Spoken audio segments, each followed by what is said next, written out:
And now for a brief history of slavery. Here's the first thing you need to know. Slavery was not invented by white people. It did not start in 1619 when the first slaves came to Jamestown. It existed before then.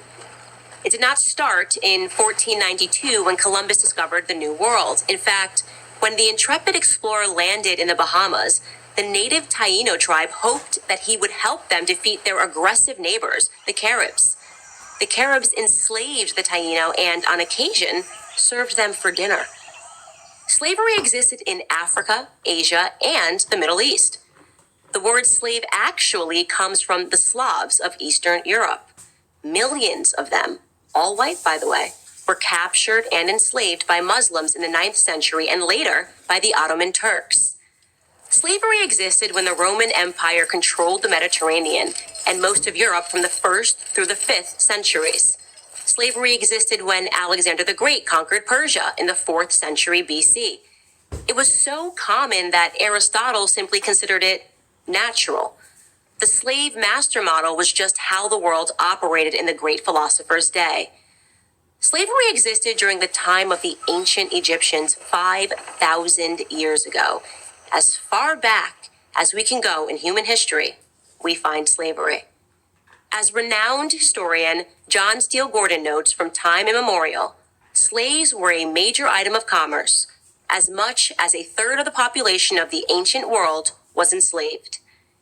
Here's the second thing you need to know. White people were the first to formally put an end to slavery. In 1833, Britain was the first country in the history of the world to pass a Slavery Abolition Act. They were quickly followed by France, who in 1848 abolished slavery in her many colonies. Then, of course, came the 13th Amendment in the United States Constitution. After centuries of human slavery, white men led the world in putting an end to the abhorrent practice. That includes the 300,000 Union soldiers, overwhelmingly white, who died during the Civil War. Now, am I saying that this makes white people better than anyone else? Of course not. My purpose here is to simply tell the truth, and the truth is that human history is complicated. No one, regardless of skin color, stands guiltless. Yet today we are never told to consider the murderous Persian Empire or the cannibalism of indigenous tribes of North and South America or the heinous actions under the imperialistic Muslim, Chinese, Mongol, or Japanese empires, to name just a few. Instead, we're told that slavery is a white phenomenon. And like all persistent lies, this lie spawns a bunch of other lies. On social media, I come across extraordinary depictions about how Africans lived like pharaohs before Europeans came and laid waste to their paradise. I wish any of this were true, but it's not. It's a fantasy. The truth is that Africans were sold into slavery by other Black Africans, and in many cases, sold for items as trivial as gin and mirrors. Whites didn't go into the interior and round up the natives. They waited on the coast for their Black partners to bring them Black bodies. The stark reality is that our lives had very little value to our ancestors. Here's the third thing you need to know. If you think slavery is a relic of the past, you're wrong. There are some 700,000 slaves in Africa today, right now.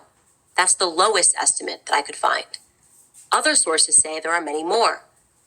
For context, that's almost twice as many slaves as were ever brought to the United States. Child soldiers, human trafficking, forced labor, these are the conditions that currently exist within the same sub-Saharan region where the transatlantic slave trade originated. African bodies are being sold today like they were sold then, and no, they are not being purchased by any country of white men. In fact, slavery, by any traditional definition, is exclusively practiced today within non-white countries. But we hear almost nothing about that.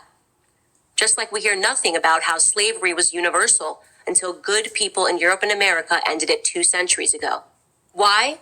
Because our so-called leaders, Black and white, wouldn't profit from it. Black victimhood is nothing if not profitable. It elects politicians and funds racial grievance groups. And if Black Americans began to view themselves as partners in the American dream, if we embraced the patriotic spirit that holds all men are created equal, the patriotic spirit that is our real heritage, then the race hustlers would soon be out of business. And who wants that? I'm Candace Owens, author of Blackout for Prager University.